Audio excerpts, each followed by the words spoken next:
Hello and welcome, friends. It is Tuesday, March 18th, 2025. We've got some news for you today on tap for PC gamers like yourself. Stalker 2 1.3 update is live. It is massive, so a lot of fixes there.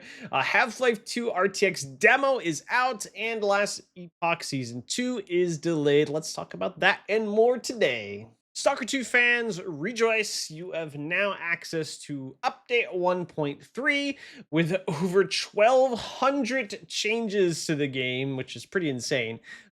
So, if you're looking to dive into the game, or maybe you've been waiting to dive into the game, kind of like I have, this might be finally what pushes you over the edge here, at least for me.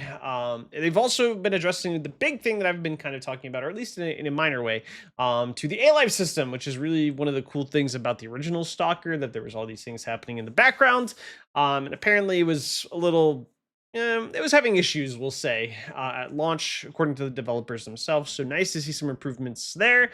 Yeah, so a lot of updates, a lot of fixes, a lot of changes. So this just might be what we needed to finally dive into the game and enjoy it.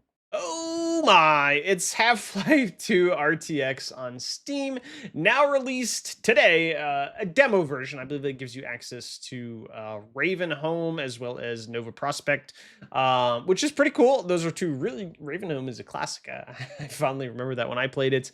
But you can play it in all its RTX, DLSS, frame gen glory.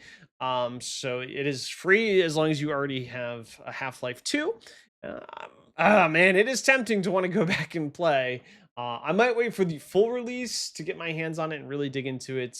But yeah, it's pretty cool to get our hands on a new, improved, updated graphically version of Half-Life 2. Maybe a little bit of disappointment for ARPG fans, but man, there's a lot of good ARPGs out right now. If you're a fan of that genre, Diablo 4, Path of Exile 2, the original Path of Exile Last Epoch, which I've not played, although I've heard good things about. And disappointment that Last Epoch's next season has been delayed, some believing it due to the fact that Grinding Gear Games, the maker of Path of Exile 2, is also releasing a big update in a very similar time frame.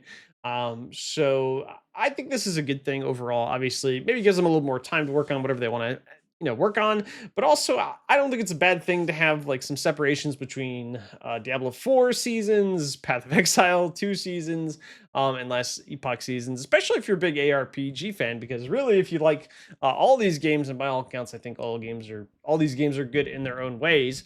You might be able to just kind of hop to ARPG to ARPG to ARPG, a different game to a different game, and I think that's not a bad thing for big fans of that style of genre. But yeah, so a little bit delay here, but ultimately, lets you get into PoE2 a little bit more, and maybe eventually you'll be able to hop into Last Epoch and kind of enjoy that too at the same time. So I think it's ultimately a good thing. And that wraps it up for today. I'm Frenzy for PC Gaming News Daily. I do hope you are enjoying this as well as all the shorts videos. Again, there's a shorts version of this if you don't want to hear me ramble on and give more of my opinions and thoughts. You can just get the pure news for the most part for the shorts version as well.